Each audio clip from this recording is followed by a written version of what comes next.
Welcome to our show, No Sheets Given, where William and I will review the hottest threads on the internet around the hotel industry, anything from guest experience to sustainability practices, giving you the most entertaining dose of audio and visual experience every single week. Yeah, and to give you guys some history about ourselves, basically Bing and I started a company called Locksmith Supply, and we're Canada's #1 sustainable linen supplier. And basically, we've come across a lot of situations and stories going from hotel to hotel, which have gone unheard. And we think this is very applicable to, guests out there. If you're traveling lots or if you are a hotel owner, manager, and we want to tell you why, in the situation, you should give a sheet about what's going on. It's going to be, really fun. I think we're going to be sharing a little bit about our experience as well along the way. And yeah, today we're going to start it off. Today's our first episode, and then we're going to see exactly where we get to. Yeah, and today we have some fire topics for you guys, okay? Today's punchline, this week's punchline is don't be an a-hole. And you'll see why I chose that punchline. I've got a few stories here that I'm going to read to you guys, and then we're going to give our perspectives on it. And then you can also comment in the bottom after you seeing this video. You can comment on what your thoughts are on these situations, and then we'll have fun chatting about it. So yeah, let's go right into it. So the first one that we have is titled "The Hotel Industry is Terrible," right? So basically, I'm going to read it out to you. Basically, it talks about why people are leaving the industry and why they don't think it's a good industry to work in, which is completely not true in most cases. This post was from a year ago. Okay.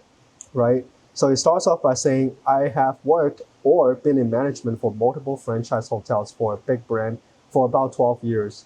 And I absolutely am over the entire industry. I would love to hear others' opinions and thoughts.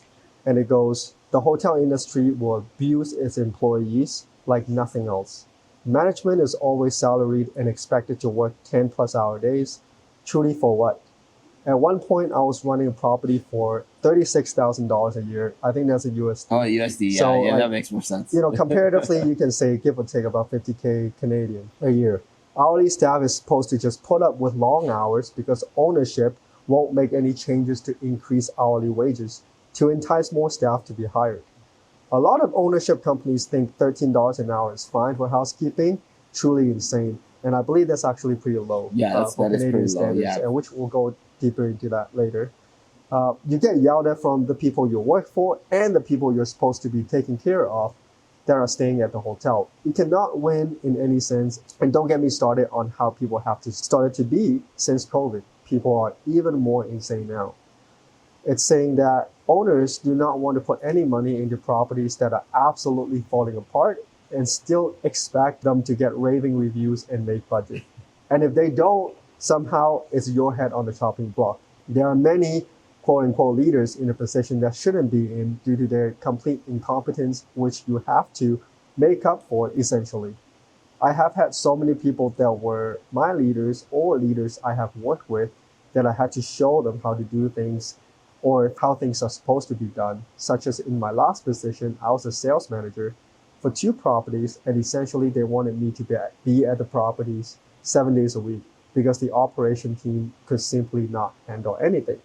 You're also on call 24/7. You always have to be alert, and your whole life has to be surrounded by the hotel, and you are always worried about job safety. The industry is not worth it at all. Wow. Those are some fighting words. Yeah, that's a strong article. That's a strong take. That's coming from someone who has a lot to say. So basically in this article is saying that people get abused in this industry. Owners don't care about the property or their team. They're taking care of the property, right? And owners basically just treating it like an ATM machine. Which we have seen a lot. I say we have seen, but as much as I've seen it, I've also seen the opposite. So yeah. It is a strong take because he does say things like always. Yeah. It makes it sound like every hotel is going to be the exact same. But. Exactly. And we hear this a lot though, from even back when we were doing vacation rental management. Or we also did Airbnbs and VRBOs as well. Yeah. There's we'll get into that for another time. We'll save it for later. We hear this a lot from the people that we talk to at conventions and the trade shows and things like that. Why do you think that is? Why do you think people have to be on call 24/7, and why do you think people think it's a toxic environment to work in? Well, I would say for the on call, I think just naturally with the way things are, be it if you're on Airbnb or you're in a hotel, people expect to get service at any time Yeah. of the day. It could be in the middle of the night, it could be in the morning. So I think what happens is that maybe the hotel sometimes doesn't have practices sometimes, so they're caught off guard, meaning that they're gonna call you or you're gonna be forced to take a call or a client request out of Yeah. nowhere, which we've experienced stuff like that. Yeah. Being called 2, 3 a.m. Hey, there's something going on. It's not even really that big of a deal. Or you have situations where they don't have as much staff or support staff, but you're just expected to be able to keep the show running, right? Because that's just kind of how people expect nowadays, I would say, Yeah, right? yeah, exactly. And if you know hotels here, most of them are open 24/7, right? Because travelers sometimes they get in late at night, they have to check in and things like that. So there's always someone at front desk. Now, is the same person doing the 3 shifts? I highly doubt it. Yeah. Most hotels have multiple shifts, and they always have a duty managers. However, because the business is running 24/7, we've come across GMs or even directors of operations. They're always by their phone. Doesn't mean they have to be at work. They can be far away, but they just have to be by their phone in case someone calls them for some sort of issues that need some sort of overriding, right? It's that level of authority that people have to go through to get some things done, and it is normal, but I wouldn't say that it's a toxic environment to work at unless you're working for toxic people, right? Yeah. I would say it's very determinant on who you work for and how they have things set up. Because if things are set up properly, honestly, I don't think it's any different than any other workplace. Yeah. Because most likely they're going to have a front desk manager maybe in the evening or some ability to do things. And of course, every job has some emergencies. If the police is surrounding your building, I imagine you're gonna get called in. Or any job, exactly. if you're probably the person who's in charge, you're gonna get called in. Exactly. That's pretty normal. Yeah. And it actually happened in not just in hotel industry, it actually happened to us in our previous work too. So we used to work in under a distribution setting where our company that hired us, they had major contracts with pharmacies around the country, right? So we were basically on call 24/7, but does that mean we can't go to sleep at night? No. I slept nice and sound. So you have to have certain processes in place, right? You have to empower your employees to do certain things while you're away, and that's how businesses run. Like, do you think Bill Gates on the clock 24/7? No, probably not. I doubt it, right? Like, those people have other people to take care of those emergencies, take care of their jobs for them. But then also another thing I want to touch on is that to dissect this article, I think there are multiple levels of interest in here. I mean, obviously, everybody has different opinions depending on what level you work at, right? So if you think about a hotel, there are the owners, the investors, right? And then there's managers, and then there are hourly staff. They all have different priorities. Now, where hotels succeed the most is they're able to align everybody on the same goal and on the same purpose, right? Investors, if you think about it, all they care about is the numbers, right? Like what's your gross profit? What's their return on investment at the end of the year, right? So they are obviously not going to care about what hourly staff has to do when they're cleaning each room. But some do, don't get me wrong, but they're not going to be on site every single day, right? That's true. They have other things to take care of. And then you have the manager level who are dealing with the day-to-day issues, but on a more bigger picture as well, right? Like, are they meeting budget, right? How many people are showing up to work today? How am I going to make up for the gap? And then there's hourly staff who might be worried about, well, we're running low on laundry detergent. How come things are not being done when it's being laid on me, right? So things like that. But what makes successful hotels successful is that they are able to align everybody on the same goal. They get everybody on the same page, right? Managers are being responsive to the people, to the hourly staff, to their needs, and actually taking care of those things in a timely manner. And that investors actually put processes in place for managers to do their job more efficiently, more effectively. And I think that's what makes the place successful. I will interject though. I think though it makes it successful, I think the one thing where maybe hotels maybe sometimes struggle with, I think it's like every business is managing expectations for each different level, right? Yeah. I think the expectations for if you're at like the investor owner, usually your expectation is to make money, make a return, have people who understand their costs, understand what they're doing, understand the goal and the brand, right? Then you have managers; they have their own expectations put onto them by owners, but also expectations that they have for the owners, maybe in terms of like work-life balance, right? Like a lot of times you hear him talking about COVID, right? And he's talking about the change in COVID, but then you can actually hear the flip of the switch because he was saying that he has to work on site. Meaning, I'm assuming he was hoping to have a little bit of flex time, which is like a work from home, which kind of stemmed also from COVID, right? Yeah, so exactly. it's like if you catch it, it's kind of like his expectations also like the opposite. Like he also is part of the change, right? And also, he also mentioned one thing that's a big hint about why the company that he was working for was not successful. If you listen to what I said, he's a sales manager, yet he's being asked to take care of operations as well. So like that right there is a big red flag, right? Correct, like if you're a sales manager, you should not be taking care of operations because that's just not your job. Your job as a sales manager is to manage sales team, right? Like to make sure like venues are getting booked, you're getting corporate functions, you're getting those group stays. Like what the hell are you doing in operations, right? Why are you taking care of the housekeepers? I imagine some smaller hotels need help on occasion, so it really depends on the operation. But I think if you're really trying to be focused, ideally you have situations where people are able to like handle that job to its entirety, right? I mean, it's a huge red flag and it's an indicator that the ownership is not actually putting in processes and procedures to take care of the business. Like they're running too thin.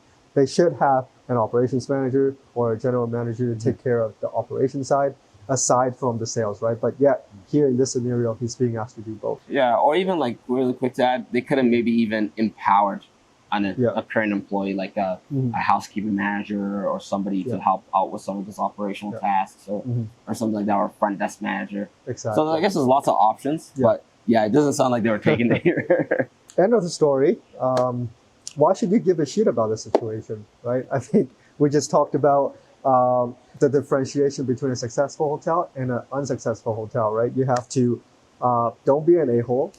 You have to really take care of your business, take care of the people that work within your business, right? Empower them, give them the proper tools and processes to do their job effectively and efficiently, so nobody's stretched too thin and things like that. And also, reinvesting versus treating it like an ATM is a big differentiator between successful hotels and unsuccessful hotels, right? Like we've come across many people that have multi-properties across the entire nation, across Canada, and sometimes in the US too. What's the biggest difference between them and, let's say, a highway motel that's running a 30% occupancy?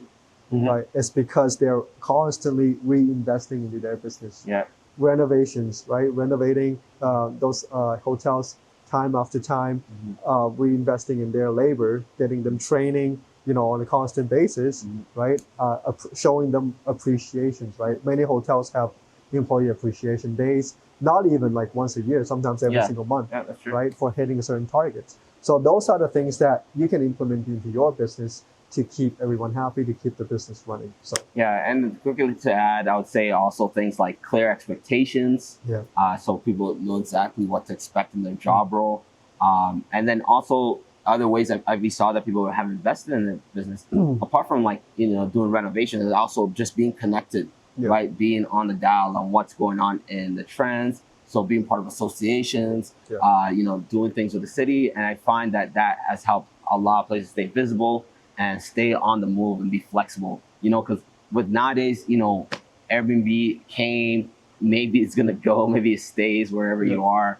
But, nowadays we find that things are changing quick. So you need to be like on the pulse, right? You have to be able to adapt, right? Exactly. Which brings us to the next topic. This one is about more so guest experience from both ends, from the hotel and also from the guest side. So this poses from 4 days ago. Hot 4 days ago. Hot off the press. Yeah, hot off the press. So I think this one is not at a hotel. It's actually at a hot spring, but still within the realm of hospitality. Yeah. So it's 7:40 a.m. I pull into the parking lot. This is from the employee perspective. Okay, Cold Red Bull in my hand, and what do I see? Two guests standing at the front gate, pulling on it like it's going to magically open if they just believe hard enough. So they're yanking. Oh, so they're on yanking. the door. They're yanking it hard. So this employee says, as I sip my Red Bull and brace for the inevitable, we've been waiting speech. I finally unlock the gate, and naturally they swarm the lobby door, which is also locked. And no, I'm not opening it yet. I've got my morning checklist, and it's getting done before anyone gets to stand on my shoulder, breathing in.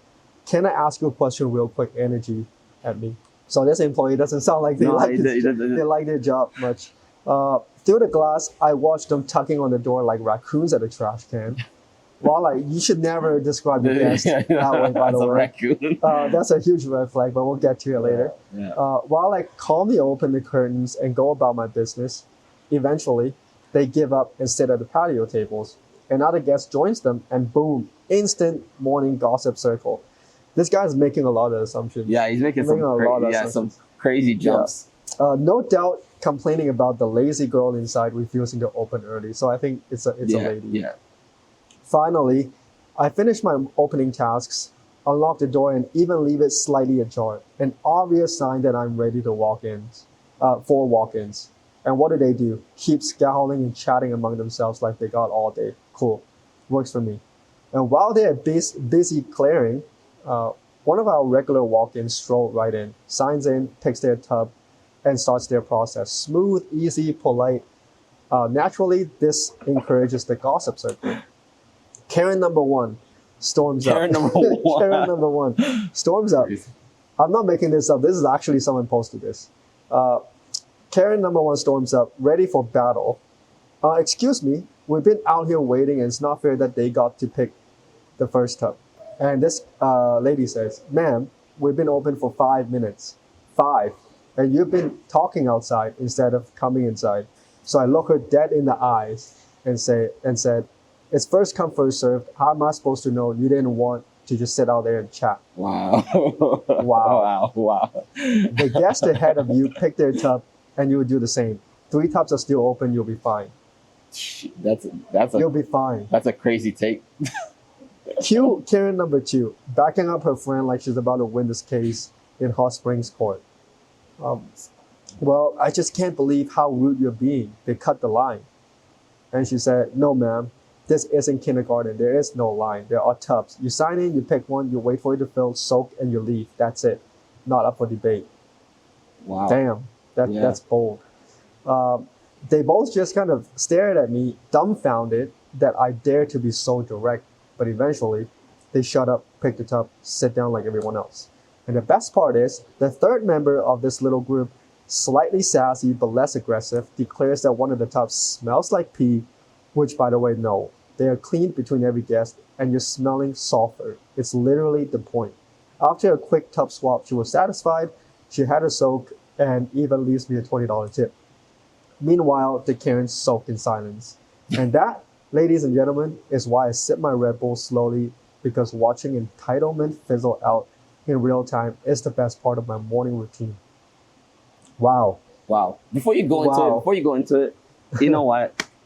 I'll play devil's advocate here, okay? Yeah. I've been in that role. I've been there. You know, I've worked at jobs where I've seen people congregating at the gate, tugging, like actually being like, hey, open the door, what's going on? The gate yankers. And, you know, I think in a sense, if you don't have passion around your job, or maybe not even passion around the job, maybe just passion around like your own, like who you are, like, you know, just being able to do a good job, it's very easy to just be like almost a little demoralized. Yeah. So, you know, I can empathize maybe with the sensation of when you come there, that you kind of get this immediate stress, and maybe some people just don't know how to handle it. Yeah, they just don't know how to handle it. That's exactly it. People don't know how to handle the emotions properly most of the time, right? Yeah. And like you said, playing the devil's advocate. Like, who do you think is at fault here? I think they're at fault at both parties. The employee should not be that rude. No, Like, but it's gosh, no. okay. You said it's 7:59 a.m. Yes, right? And you say you open at 8. that's what I'm saying. It's Like- 1 minute. Like, how much more tasks can you do in that 1 minute, right? Well, I would even say to take it one step further, this could have been solved with 1-2 second conversation. They Yeah. should have said it. Hey, I'm just getting here. It's gonna be open in a minute. Yeah, Can you give me a moment? I will come back out and let you know as Exactly. soon as we're open. exactly. They would have been just fine. Yeah, exactly. And also on the other part, um, like from the guest side, I know that in retail stores, it's kind of an unspoken rule that you don't go in half an hour before they close, right? Because staff have a lot of cleanup to do. They have to reorganize everything, and same thing goes for the opening, right? Like they said in here, they have opening tasks to do. So the guests just yanking on the door, hoping they'll open. Things like that obviously are inappropriate behaviors. But at the same time, like William said, it could easily be resolved with a 2-sentence conversation saying like, hey, Yeah. we're opening in 1 minute. I just have a couple things to wrap up as part of my opening routine. I work here. Like, I understand your concern. I'll come back to you, right?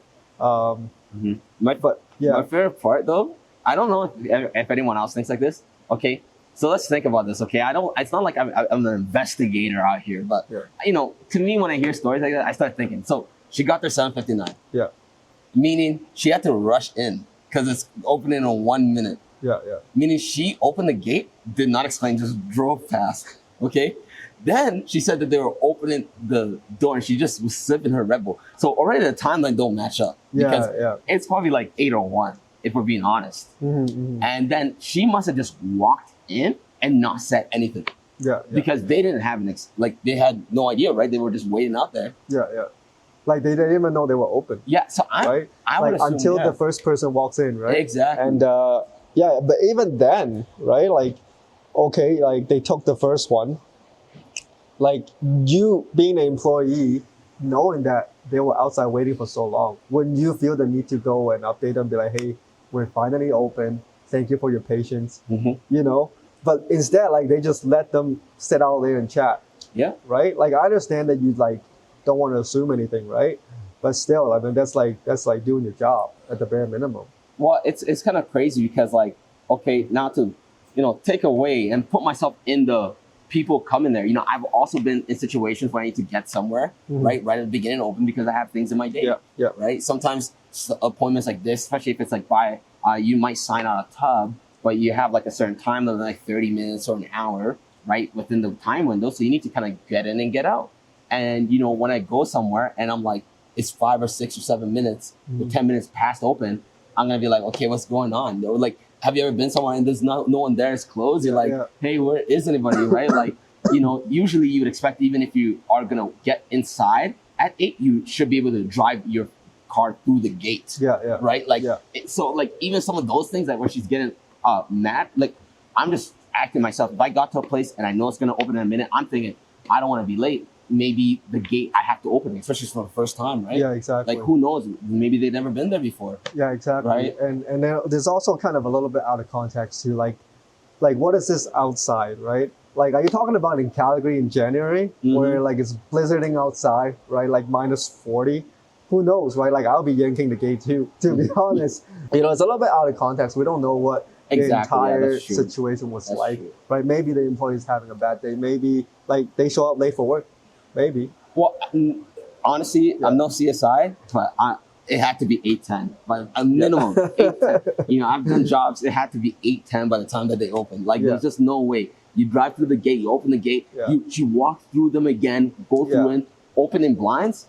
Yeah. Unless she's a flash, she didn't do it in 2 minutes, unfortunately. And as an employee, you always have to kind of show sympathy, right? You have to understand where the guests are coming from. They are there before it opens, which means to me that they are trying to beat the crowd. They're trying to beat the rush, right? So maybe they're traveling to the area. I know me and my wife do this when we travel. We want to get there first thing, right? Most recent one, okay, Team Labs in Japan, right? We went to Team Labs in Japan. If you know this, you know. I don't have to explain it. I know you have to like book an appointment and stuff. We booked an appointment for I think 10 a.m. but we were there at 9:30. Oh, because it gets so busy. Exactly, It gets so because busy. we didn't want to miss the window just because of how long the lines were, Yeah. right? So we got there early. So this could be the same situation here. They're trying to beat the crowd first time, like you said, trying to beat the rush, trying to get the time so they can get soaked, right? Enjoy the experience and then get out and move on to their next thing. This employee did not think about that. They only thought about themselves, right? I mean, like, come on, like you can at least have a little bit more sympathy than that. But I will say, on a side note, though, this is why I think when you are hiring, if you are hiring people, Yeah. you need to find someone who's at least a people person. Yeah, Because I'm like, regardless of the situation, if they're at least a people person, they're gonna be able to treat someone like a person, right? Like, Mhm. it takes almost no effort, right? Like, to just say, hey, I'm so sorry, just give me one moment, I'll let you know once we're open. Mhm. I bet you they might have not even noticed the watch. Maybe they'll be like, oh, they might comment on, Yeah. oh, it's been a minute over, but you could just say, oh, so sorry, like, Yeah. it just took me a little bit second to yeah, do the stuff. Yeah. And my favorite part about this whole story is that she got tipped. So, meaning, like, these are the people who you have the opportunity to even make beyond your earning by doing a good job. yeah, yeah. So, like, how Yeah. much, like, even if you don't want to be a friendly person because, like, you don't think it paid for it, you're kind of hard because, Yeah. you know, there's a incentive of Yeah, yeah. possibly getting a It- good tip when you do a good That's job. one good thing about tipping culture is that if you actually do a good job, people actually see it, right? Mhm, And yeah, and like the book they were reading, Grant Cardone, not trying to name drop him here, but he's a big tipper and he likes being serviced, right? Mhm. And you know when you serve someone right, even if you go to a restaurant or something, you tip bigger, right? Yeah. I know a lot of people are shaming on the tipping culture, but this is one good thing is that if you do a good job and clearly they did it, they still got a tip of And $20. also did she say what day it was?